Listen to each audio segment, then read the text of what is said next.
Hi everybody, Movie Man Eric here. Longtime viewers might remember that I am a huge fan of Mad Max Fury Road. That high-octane action spectacle may not only be my favorite movie of the century, but my favorite movie of all time. So you can imagine my excitement when director George Miller made good on his promises to present another story in the Mad Max world. That story is Furiosa, an epic revenge tale / coming-of-age movie that presents the backstory of Charlize Theron's character from Fury Road, now played by Anya Taylor-Joy. Well, let me tell you right now that Furiosa does not disappoint. There were certainly a lot of ways this movie could have gone wrong, as prequels so often do. The movie could have spent too much time dwelling on side characters and minutiae, focusing on how fan-favorite characters or props came to be. It could have simply rehashed the best moments from Fury Road, or worst of all, it could have just seemed unnecessary.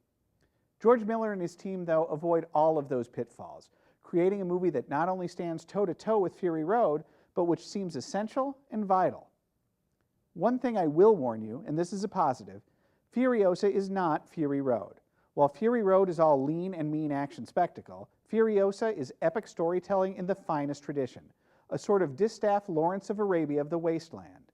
The story follows Furiosa from her childhood in the green place of many mothers through her abduction at the hands of the wicked Dementis to her meeting Immortan Joe and becoming Imperator.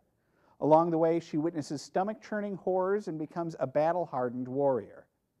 The character work here is first class, and Anya Taylor-Joy is absolutely iconic as Furiosa. It's a difficult role to play, especially following in the footsteps of Charlize Theron's unforgettable turn as the character. But Anya Taylor-Joy makes the role her own. Here, she is all steely determination, a capable, confident woman struggling to survive Miller's post-apocalyptic world. In a largely wordless role, she conveys empathy, courage, strength, and loathing with the most expressive eyes in Hollywood today. And when she does finally have the opportunity to string a few lines together, it's in one of the most stirring and impactful scenes in this kind of cinema. Immortan Joe and his war boys are back, and I was delighted to spend more time with characters like the People Eater, Bullet Farmer, and Rictus Erectus, and equally thrilled that none of them were ruined by an excess of backstory or added pathos. As much fun as it was to see those freaks again, they are essentially side players. The true villain of the piece is Dementis, now played by Chris Hemsworth. Now, if you had doubts about Thor playing a baddie and seeming out of place in the world of Mad Max, well, you're not alone. I thought it was odd casting too, especially when I finally saw an image of him in the big beard and prosthetic nose. But that's the thing. Hemsworth doesn't only look unrecognizable in the movie, his acting is a revelation. If I hadn't known he was in this, I don't think I would have known who played Dementis until the credits rolled. It's an exhilarating performance, and I think the most three-dimensional villain in a film series known for its iconic heavies.